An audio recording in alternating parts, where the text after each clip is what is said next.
함께 고백합시다. 반드시 성취되는 하나님의 언약. 반드시 성취되는 하나님의 언약. 반드시 성취되는 하나님의 언약. 인간의 약속은 시간이 흐르고 상황이 변하면 쉽게 깨어지죠. 한 주간 전에 그렇게 하겠습니다 라고 약속을 했으면서도 한 주간 뒤에 오늘 이런 상황 때문에 저런 상황 때문에 약속을 지키지 못한다. 왜 그럴까요?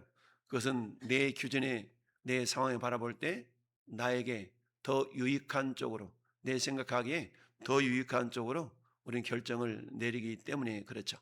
그 약속을 잊어버려서가 아니라 그 약속을 이행하는 것보다 내 지금의 상황을 더 유지시키거나 다른 쪽에 어떤 일을 행하는 것이 내 자신에게 더 유익하다라고 생각하고 믿기 때문에 그런 결과가 빚어지게 됩니다. 그것은 모든 인간에게 주어지는 일상적인 공통의 문제일 수가 있죠. 그러나 특별히 우리 하나님의 사람들은 한번 입술로 내뱉은 약속들은 설령 내가 손해가 난다 할지라도 지키려고 하는 그런 어떤 모습들이 있어질 때에 하나님의 신실하심을 우리를 통하여 세상 사람들이 발견할 수가 있겠죠. 우리가 흔히 그렇잖아요. 뭐 죽을 듯한다, 변덕이 죽을 듯한다 라는 말을 합니다. 이렇게 하겠다 그랬다가 저렇게 하겠다 그랬다가 약속을 신실하게 이행하지 못하는 그런 모습들을 우리가 생각할 때 그런 것이죠. 우리 오늘 본문은 저 베들레헴의 목동이었던 다윗을 마침내 하나님께서 이제 왕으로 세우시는 그런 장면이 나오게 됩니다. 소년 다윗이 골리앗을 물리쳐 이기는 그 순간부터 다윗에게는 어찌 보면 영광이라기보다는 고난의 연속이었죠. 왜냐하면 다윗이 죽인 자는 천천히요, 사울이 죽인 자는 천천히요, 다윗이 죽인 자는 만만이다 라는 그 한마디 때문에 사울왕의 시기 질투를 받아서 10년에서 15년 이상을 이렇게 쫓겨다니는 그런 어떤 안타까운 삶을 살았죠. 그랬던 이 다윗, 오늘 4절 말씀 보니까 30세에 왕위에 올랐다. 그러니까 15, 16세 정도 될 때에 소년 골리앗이 다윗이 소년이 골리앗을 물리쳐 이겼던 그런 경험이 있었던 거 아니겠습니까? 여러분 15, 16세면 지금으로 말하면 뭐 고등학교 1, 2학년 또는 중학생 이 정도밖에 안 되잖아요. 그랬던 그런 이 다윗의 용맹스러움이라는 것이 정말 얼마나 대단한가라는 것 첫 번째 생각해 볼 수 있지만, 또한 하나님은 그런 다윗을 들어서 이스라엘의 왕으로 세우기까지 그저 왕으로 세운 것이 아니라 15, 16년 동안을 어떤 연단의 과정, 훈련의 과정을 거쳐서 왕으로 세워간 걸 봅니다. 우리도 마찬가지죠. 하나님께서 우리 인생을 사용하실 때에 그저 오늘 갑자기 너 그래 내 쓸게 이러는 법은 없습니다. 하나님 우리를 빚으시고 당신의 뜻을 잘 이룰 수 있는 그런 수준으로 이끌어 가셔서 사용하시는 것을 보게 됩니다. 이처럼 인간의 생각 속에서는 어떻게 저럴 수가 있나 라는 그런 생각을 가질 수가 있지만, 그러나 하나님은 우리가 늘 기억한 것처럼 오 신실하신 주, 하나님은 신실하시다 라는 사실을 우리가 기억하면서, 그야말로 오늘 본문이 한 영웅의 스토리가 아니라 하나님께서 당신의 약속을 신실하게 이루어 가시는 신실하신 하나님의 구원의 역사다라는 걸 우리가 기억할 수 있습니다. 첫 번째는 하나님의 언약, 하나님의 약속은 반드시 하나님의 때에 성취가 된다는 얘기죠. 여러분, 우리는 그 때를 자꾸 내 때로 끌어당기려고 하는 그런 경향이 없잖아, 있죠. 물론 내가 생각하는 때에 그 일이 이루어진다면 얼마나 좋겠습니까? 그러나 모든 것이 우리가 아무리 기도해도 그 때가 내가 생각하는 때에 이루어진다면 좋겠지만 그러지 않는 경우도 많이 있거든요. 그럴 때 우리의 믿음이 흐트러질 수가 있죠. 왜요? 하나님, 내가 이렇게 기도했는데 이러깁니까?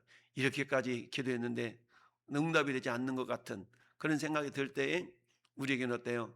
하나님을 향한 믿음과 하나님을 향한 어떤 그 감동, 이런 것들이 무뎌지게 될 때가 많이 있는데요. 그러나 성경은 분명 우리에게 하나님은 당신의 때가 있다라고 말씀합니다. 우리가 잘 아는 전도서 3장 11절, 하나님의 모든 것을 지으시되 때를 따라 아름답게 하셨고, 때를 따라 아름답게 하셨다는 얘기죠. 즉 하나님의 시간은 언제나 가장 아름답다라는 얘기입니다. 여러분, 창세기 1장에 하나님이 첫째 날, 둘째 날, 셋째 날, 여섯째 날까지 창조하시고 하나님께 뭐라 말씀하셨어요? 보시기에 좋았더라, 아름다웠다라는 얘기죠. 즉 하나님께서 첫째 날에 이걸 만드시고 둘째 날에 이걸 만드시고, 즉 하나님의 때에 만드신 모든 창조 역사는 가장 아름다운 그런 모습이었다라는 얘기죠. 그러니까 때로는 내가 생각하는 그 때에 내가 기도하는 그것이 이루어지지 않는다고 해서 하나님께서 응답하지 아니하시는 것이 아니라 반드시 하나님께서는 당신의 때에 응답하신다라는 얘기죠. 그럼 기도는 뭐냐? 내가 내 때를 하나님 때에 맞춰 드리는 것이 기도다라고 말할 수가 있죠. 그 과정 속에는 그야말로 다윗이 10여 년 동안을 사울 왕에게 쫓겨다니면서도 하나님의 어떤 언약을 신실하게 믿어드렸던 이런 모습 과정이 있는 것이죠.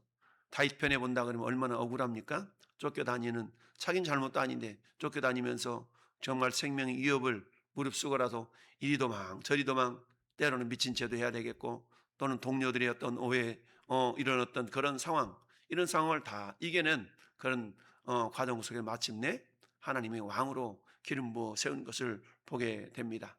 우리 인생도 마찬가지죠. 따라서 기도라는 것은 하나님의 때를 내 때로 끌어당겨서 마침내 이렇게 이루어졌습니다 라고 할 수도 있겠지만, 그러나 땡겨서 맞춰진 것이 아니라 그때가 하나님의 때였다라는 것을 우리는 인정해야 되고요. 따라서 하나님, 제가 원하는 이런 것들은 이러이러한 때인데 그때가 하나님이 기뻐하신 때라면 응답해 주옵소서 라고 기도하는 것이 합당한 기도의 모습이겠죠. 그렇지 않냐고 반드시 이달 이루어져야 됩니다, 이때 이루어져야 됩니다, 이렇게 해서 이루어지지 않는다면, 우리는 그때 울고불고 금식하고 그랬는데 안 이루어지면 우리는 그 이루어지지 않는 것을 하나님께 불평의 화살을 돌리는 경우가 많이 있는데, 결코 그건 신앙의 바른 자세는 아니다라는 얘기입니다.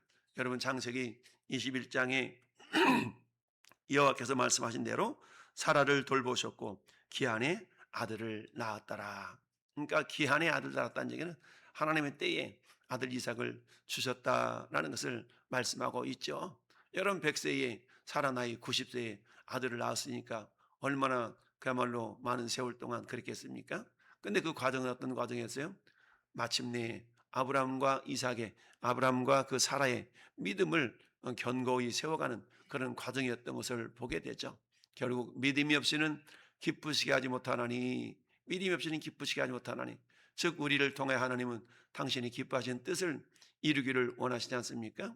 그러면 하나님이 제일 기뻐하시는 건 믿음이니까, 그 믿음이라는 것은 하나님의 때에 하나님이 반드시 당신의 뜻을 이루어 가신다. 근데 누구를 통하여? 나를 통하여서, 우리 가정을 통하여, 우리 목장을 통하여, 우리 교회 공동체를 통하여 그 뜻을 이루어 가실 것을 우리가 신실하게 믿어 드리는 것이 우리 믿음의 자세다라는 얘기입니다.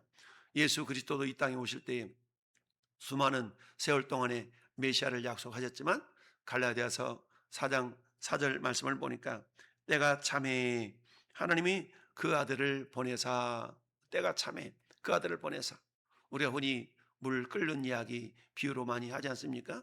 물은 그럼 일반 대기압상에서는 100도씨에 끓잖아요. 100도씨에 끓어.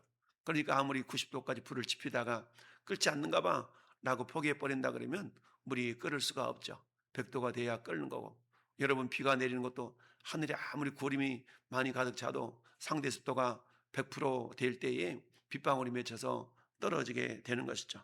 여러분, 우리가 보통 대나무 이야기를 많이 하죠.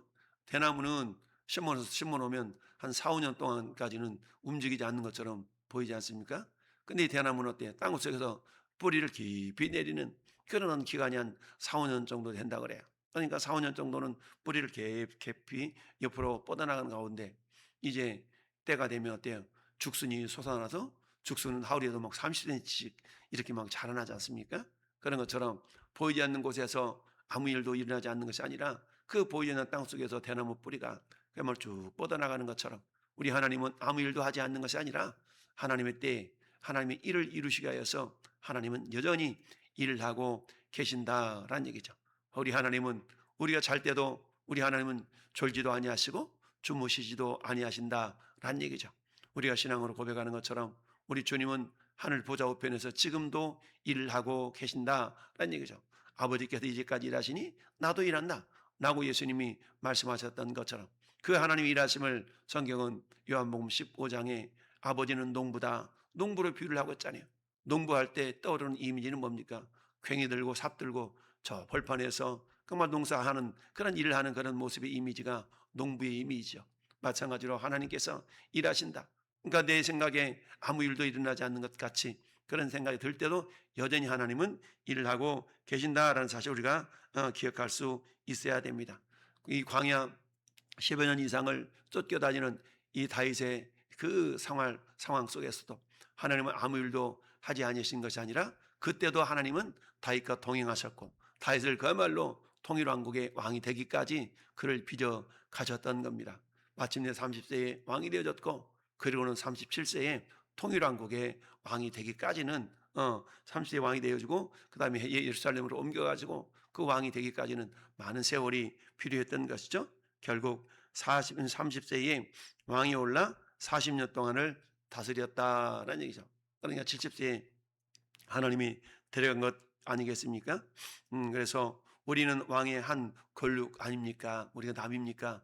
라고 하면서 북쪽 이스라엘 지파가 다윗한테 옵니다. 그러면서 비록 자기들이 사울 왕의 통찰이 있었지만 그들 마음은 이미 하나님께서 다윗을 우리의 왕으로 세웠다는 것 자체를 다 알고 있었던 것이죠. 그러면서 내가 백성 이스라엘의 목자가 되며 내가 이스라엘의 주권자가 되리라 하셨음을 이스라엘 백성들이 알고 있었던 겁니다. 그럼에도 불구하고 어때요? 그 사울 왕의 통치 아래 또 묵묵하게 그 백성들도 기다려 주었던 것이죠. 결국 이스라엘 모든 장로가 헤브론에 이르러 왕의 나옴에 다윗 왕이 헤브론에서 여호와 앞에 그들과 언약을 맺음에 그들이 다윗에게 기름을 부어 이스라엘 왕으로 삼으니라. 이처럼 다윗은 총 3번에 걸쳐서 기름 부음을 받고 결국 왕이 된 것을 보게 됩니다. 이처럼 하나님께서는 이 다윗을 왕으로 삼으셔서 그 약속하시기를 7장에 보면 그렇게 주님이 말씀하고 있죠. 7장을 넘어가면 다윗 왕국이 된 하나님의 언약, 다윗 언약이 쭉 나오게 있는데요. 그래서 9절 한번 같이 읽어볼까요? 9절 시작. 내가 가는 모든 곳에서 내가 너와 함께 있어 내 모든 원수를 내 앞에서 멸하였은즉 땅에서 위대한 자들이 이름같이 내 이름을 위대하게 만들어 주리라. 아멘. 위대하게 만들어. 13절도 넘겨 13절도 보면 그는 내 이름을 위하여 집을 건축할 것이요 그는 그의 나라 왕위를 영원히 견고하게 하리라. 아멘. 그러니까 다윗의 아들 솔로몬을 통해서 영원히 견고하게 하리라. 이것은 결국 다윗 왕가를 영원히 견고하게 하시겠다는 하나님의 약속이죠. 근데 그거 어때요? 다윗 왕국도 결국 무너지지 않습니까? 그러면 이때 말씀하신 그 약속이 이루어지지 않는 것이 아니라 결국 누구를 통하여? 예수 그리스도를 통하여서 그 약속이 이루어진 걸 보게 됩니다. 이처럼 하나님 언약은 사람의 실패를 넘어서서도 반드시 성취가 된다라는 사실을 우리에게 보여주고 있습니다. 사울도 실패했고 이스보셋도 실패했고 아브넬도 죽임을 당했던 것이죠. 그 하나님 계획은 여전히 멈추지 않았다라는 사실입니다. 민수기 23장 19절에 우리 하나님은 사람이 아니시니 거짓말을 하지 않으시고 라고 말씀하고 있죠. 하나님의 약속은 인간의 실패 때문에 결코 무너지지 않는다라는 얘기죠. 면면이 그렇잖아요. 지금 장마기간 동안인데 저 북한강, 남한강 또는 저 금강, 낙동강 이런 데 보면 어때요? 저 상류에서 쓰레기들이 다 밀려내려오잖아요. 그러면 강물이 쓸려서 다 바다로 다 가는 것 아니겠습니까? 그러니까 그런 쓰레기 하나하나가 그 강물의 흐름을 막을 수 없는 것처럼 인간의 연약함과 그런 것이 결국 하나님의 약속, 언약을 이렇게 막을 수가 없다라는 사실입니다. 그래서 로마서 11장 29절에도 하나님의 은사와 부르심에는 후회하심이 없느니라 당신의 뜻을 반드시 이루어 가신다라는 것을 우리에게 보여주고 있죠. 여러분 디모데후서 2장 13절 사도 바울이 디모데에게 이렇게 말하죠. 우리는 미쁨이 없을지라도 그는 항상 미쁘시니. 우리 미쁨이 없다는 말은 뭐예요? 우리는 때로는 어때요? 믿음이 좋다가도 또는 믿음이 저 골짜기로 떨어지기도 하고 그렇다는 얘기죠. 그렇지만 하나님은 어때요? 여전히 동일하시다. 그래서 히브리서 13장 8절에서 하나님은 어때요? 회전하는 그림자도 없으시고 동일하신 하나님이다 라고 우리에게 말씀하고 있죠. 여러분 토마스 에디슨 연구소가 불이 타가지고 홀라당 모든 자료들이 다 불탄 적이 있었다고 그래요. 그때에 나이가 67세였던 에디슨, 수많은 연구 기록이 장비들이 하루아침에 사라져버리는 그런 안타까운 일이 있었어요. 많은 연구원들이 정말 절망하고 있을 때 에디슨이 이렇게 얘기했다고 그래요. 우리의 실수가 모두 불타 없어졌으니 이제 다시 시작할 수가 있다 라는 말을 했다는 것 아니겠습니까? 여러분, 마치 갈렙이 내 나이 85세로 돼, 내 나이 85세로 돼, 그때나 지금은 일반이다 라고 하면서 이 산지를 내게 달라라는 그런 유명한 고백이 있는 것을 우리가 알고 있습니다. 그렇습니다. 우리가 나이가 들어서 이제는 이 나이에, 그렇지만 주님이 여전히였대요. 주님이 함께 하신다 그러면 그 상황 가운데서도 하나님의 놀라운 구원의 역사, 기적의 역사를 이룰 수가 있다라는 사실을 기억하면서 내가 주님의 손에 굉장히 날마다 붙들려 있는가라는 것이 늘 우리가 기억할 수 있어야 되겠습니다. 결국 하나님의 약속, 언약은 예수 그리스도 안에서 완성되어진 것을 우리는 알 수가 있죠. 그래서 마침내 주님이 다 이루었다 말씀하시면서 당신의 언약이 성취되었음을 우리에게 선포하신 걸 보게 됩니다. 여러분, 다윗은 이스라엘의 왕이 되었지만 결국 다윗도 죽었고 다윗 왕국도 무너졌습니다. 그러나 하나님의 왕국이 무너진 것이 아니라 여전히 하나님의 약속은 신실하게 이행되어져 간 걸 보게 됩니다. 내 집과 내 나라가 내 앞에서 영원히 보존되고 라고 아까 7장 읽어보자는 뒷부분 보니까 7장 16절도 봐볼까요? 7장 16절 내 집과 내 나라가 내 앞에서 영원히 보존되고 내 왕위가 영원히 견고히 하리라 하셨다 하라. 아멘. 이 영원히 보존된다는 것은 어때요? 어떻게 영원히 보존됩니까? 근데 그 왕국도, 다윗 왕국도 결국 무너져 버리고 말았던 것이죠. 그러나 하나님은 어때요? 역사적으로 이스라엘 백성들이 2000년 동안 나라 없는 서름을 살았던 거 아니겠어요? 그런 나라 없는 이스라엘이 결국 하나님이 나라를 세워주시고 물리적인 나라뿐만 아니라 영적인 예수 그리스도를 통한 하나님의 나라도 여전히 요요하게 이루어졌다라는 사실을 우리가 알 수가 있습니다. 누가복음 1장 32절 33절에 주 하나님께서 그 조상 다윗의 왕위를 그에게 주시니, 즉 다윗에게 약속하셨던 그 언약은 예수 그리스도를 통해서 성취가 되었던 걸 보게 됩니다. 그렇습니다. 하나님께서 오늘도 영원히 그 당신의 약속을 이루어 가시는 하나님이신, 신실하신 하나님이신 우리가 신뢰할 수 있어야 되죠. 때로는 기다림도, 때로는 고난도, 실패도 결국 우리 가운데 나타날 수 있지만 그런 것들이 하나님의 약속을 폐할 수는 없다. 따라서 오늘도 때로는 내 상황 속에서, 내 삶의 현장 가운데서 어려움 때문에, 고난 때문에 하나님이 지금 잠자고 계시는 건 아닌가, 응답하지 않는 건 아닌가 라는 의심이 생길 수가 있지만 늘 말씀드리듯이 포기하지 말고 포기하자. 그래서 포기 4가지 기도, 하나님 기도하고 기대하고 기다렸더니 마침내 기적을 이루셨더라 라는 그런 믿음의 고백이 저 어려운 삶 가운데 나타날 수 있기를 예수님의 이름으로 축원합니다. 아멘.